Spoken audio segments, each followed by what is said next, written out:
Welcome to Business on Top, where women are building empires, becoming breadwinners, and redefining the dynamics of their households without a playbook. I'm Kaeli Lindholm, mom, wife, founder, and leadership advisor to a portfolio of female-owned businesses generating over $100 million in annual revenue. Most business advice was never designed for women leading and building at this level. That's why each week I'll open the vault and share a leadership lesson from real experience, so you can navigate the decisions you're making every day with confidence. If you are a serious female founder and leadership feels messy right now, you're in the right place. We are rewriting the rules for this next era of how women lead and build. This is Business on Top. Let's go. Hello, leader, and welcome back to session 2 of the brand new Business on Top podcast. So I chose to make today's business lesson early in this series of conversations because accepting this honest reality will change the way you experience your journey of growth, not just as a business owner, but really as a perfectly flawed human being. And the lesson is leadership is messy. I think about this almost every day. How many of us grew up with a very specific picture of what leadership was supposed to look like? Someone strong, certain, confident, maybe well-educated, an expert at their craft.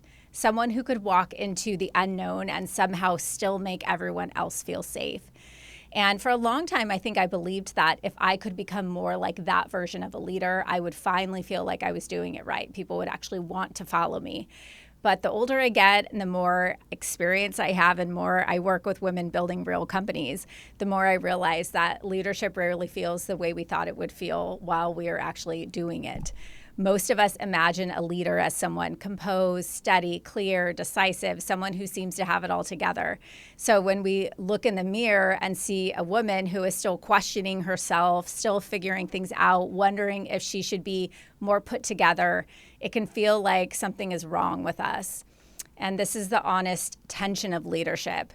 I can tell you because I have lived these conversations every single day with women who look like they have it all figured out from the outside, but many of them are privately carrying the same questions about who they are becoming and whether they are leading well.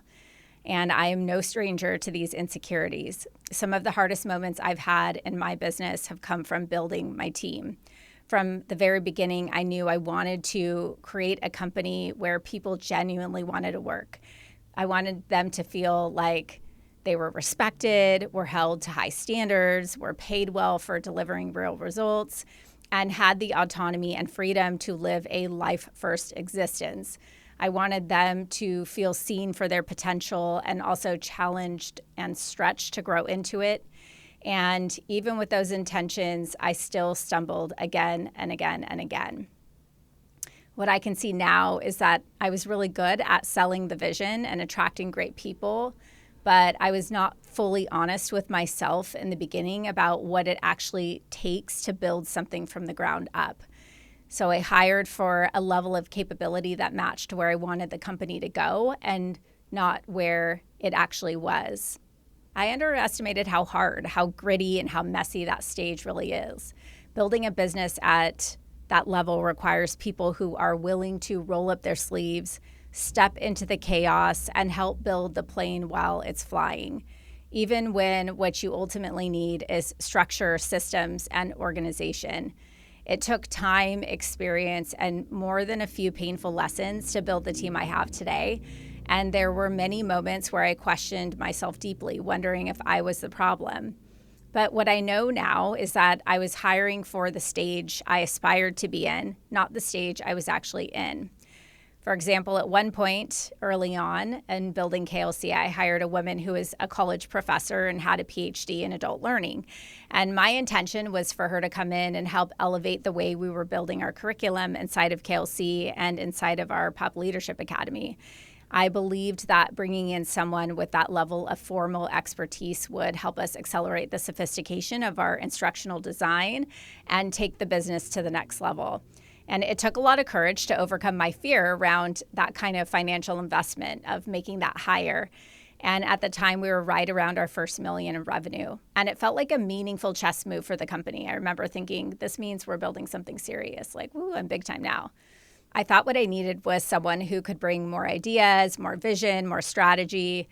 because I was exhausted. Not just exhausted, I was completely depleted. And I had been so deep in the day-to-day execution of the business that I believed the solution was bringing in someone who could think at a higher level than I had the capacity to think in that moment.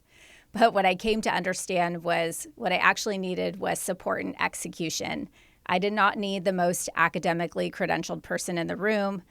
I needed the most adaptable person in the room, someone gritty who was willing to roll up her sleeves and say, put me in, coach, show me what needs to be built, and let's build it together. A doer, not necessarily a strategist. I had enough strategy in me to build a rocket. What I really needed was space to think again, space to step back into vision and stop being the business every day so that I could focus on leading the business. And this was one of those moments where I realized that hiring for where you hope to be can sometimes create more complexity than hiring for where you actually are. So 3 months in, this employee resigned. She basically told me the environment wasn't a good fit for her. It was a little chaotic. I mean, how embarrassing is that? The next hire, I scored an Allergan BDM 3 months in, didn't want to learn new things, quote unquote. Man, I felt like the biggest loser. I did it again. The truth is they were both very capable people, but the environment we were operating in required a different kind of capability at that stage. And I feel this is a very vulnerable conversation for me to have. It was a very humbling realization that required me to acknowledge that clarity about what kind of support you need is not always obvious when you're in the middle of building something quickly. That's when I finally hired a coach to handhold me through this difficult stage. Here I thought I was punching above my weight, and I was proud of myself for that. But I learned through my early hiring mistakes that the right fit is more important than the best resume. That sounds very contradictory when you are a visionary, you have big goals for yourself and for your company, and you feel deserving and worthy of great people to build alongside of you. Crossing that first million is really about supporting yourself with people who are builders, problem solvers, generalists, people comfortable with ambiguity, people energized by creating structure and not intimidated by the lack of it at the same time. And this is night and day different from a corporate environment where people are trained to operate within a very clearly defined structure. I talk to women all the time who are waiting to hire until they develop the perfect job description and the perfect KPIs for them, and on and on and on. They'll tell me, once I get all of this in order, then I'll try to find that perfect person. But what they really need is a perfect person to help them develop all of those structures alongside of them. Or worse, sometimes women that we work with will take someone else's job description, KPIs, and onboarding plan and just try plugging it into their own entirely unique business. And that never works either. Instead of giving themselves grace and saying, you know what, I might not know everything, but I can find somebody who's willing to help me figure it out. They sit and ruminate over their lack of knowledge, organization, or financial literacy and wonder why, as someone so smart and resourceful, they just can't figure this leadership thing out. Building a successful company will require navigating messy leadership experiences, regardless of how talented you are or how much experience you have, truly. This past year alone, I could write a book about the experiences I supported clients through. One who walked into her practice to the clinic phone blowing up from a patient of hers who she found out that her top producing esthetician was having a 3-year affair with her husband. They had 5 kids. That was a fun one. Another client who was working to restructure compensation for her team and thought it would be a good idea to write on a piece of paper everybody's hourly and hourly rate and leave it on her desk for her rockstar MA, only to find it the next morning when she showed up early for her shift to see that she was by far the lowest paid employee in the practice, and she resigned. Or another client of ours who was saying goodbye to her team member on a Friday afternoon. Her lead injector leans in to give her a hug goodbye, and a bottle of Botox falls out of her white coat and rolls on the ground. You see, your leadership can't be about striving for perfection or the aspirational, curated version of having it all together. When moments like this, the ones that we simply can't prepare for, are the ones that actually call for our leadership the most. It's truly navigating these messy moments that grow our capacity as a leader. These aren't lessons you learned when Napoleon Hill wrote Think and Grow Rich in 1937. So I'm going to teach you a new business lesson. Leadership looks very different for women building companies today. It looks like a woman who once simply loved her craft, felt a pull toward creating something of her own, and took a leap of faith before she had any proof that it would work. She did the raw, gritty work of building a business, often without frameworks, without clear models, just figuring it out as she goes. And at the same time, she was building a life, a family, a home, deeper relationships, a future that she once imagined when she was younger. She strives to do it all without compromise. Today, the scope of what women are navigating has expanded far beyond what previous leadership models were designed to support. And we are all figuring it out as we go. We are blazing a new trail, creating new reference points that were never modeled by the women ahead of us. And when you really look at it through that lens, doesn't it make sense that we don't have it all figured out? And maybe that's the reframe we've been missing this whole time.